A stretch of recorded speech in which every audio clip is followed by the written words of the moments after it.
নমস্কার বন্ধুরা, আজ হলো কর্মদেবতার পুজো, মানে আজ বিশ্বকর্মা পুজো। বিশ্বকর্মা পুজো বা বিশ্বকর্মা জয়ন্তী হচ্ছে একটি হিন্দু ধর্মীয় উৎসব। হিন্দু স্থাপত্য দেবতা বিশ্বকর্মার সন্তুষ্টি লাভের আশায় এই পূজা করা হয়। তাকে স্বয়ম্ভু এবং বিশ্বের স্রষ্টা হিসেবে বিবেচনা করা হয়। তিনি দেবতা কৃষ্ণের রাজধানী দ্বারকা শহরটি নির্মাণ করেছিলেন।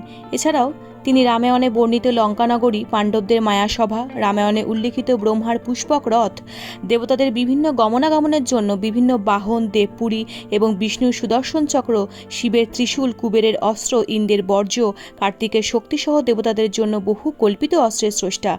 বিশ্বকর্মার ভক্তরা বিশ্বাস করেন যে তিনি এই বিশ্বের সর্বকর্মের সম্পাদক। তিনি সব ধরনের শিল্পের প্রকাশক। শিল্পবিদ্যায় বিশ্বকর্মায় রয়েছে একচ্ছত্র অধিকার। তিনি নিজেই চতুষ্ষষ্ঠী কলা, স্থাপত্যবেদ এবং উপবেদের প্রকাশক। কথিত আছে পুরীর বিখ্যাত জগন্নাথ মূর্তিও তিনি নির্মাণ করেন। তাকেই স্বর্গীয় সূত্রধরও বলা হয়।